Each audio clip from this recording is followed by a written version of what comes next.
Magandang umaga mga kabukid. Ito na nga, pinarato na natin yung ating talong, 5 months na talong. Masyado na masukal kasi lagpas na, ang taas na masyado nito. So ayan siya mga kabukid, lagpas na lagpas na masyado, kaya pinarato natin to. So nagtira tayo ng siguro mula rito sa may puno, 1 feet. Pinakaunang tali tinira natin. Sana hindi umulan para kahit papaano hindi mapasukan ng tubig itong pinagputulan, kasi magkukos siya ng pagkabulok kapag napasukan siya ng tubig. Mas maganda yung matutuyo siya sa init ng araw bago siya ulanin.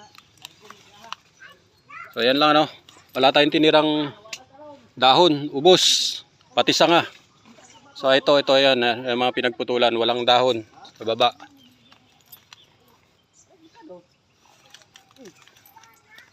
So hirap na kasi tayong pumasok dito mag-spray at mag-harvest. So kaya pinarato na natin, masukal masyado. So ito yung ating nirato na talong, ayan siya, ganyan na siya kakapal.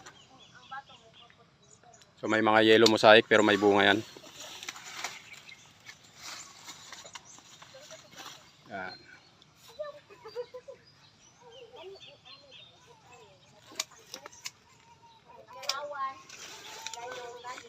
So pagka nagdahon ulito, nagsanga ulito, panibago na naman, babata yung talong natin.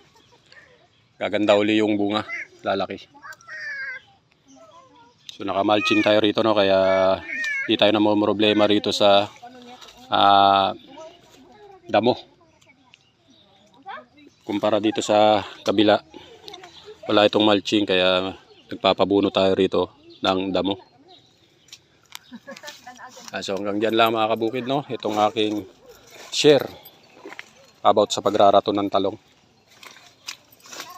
So magandang umaga, happy farming po. Haba ng sanga na yan.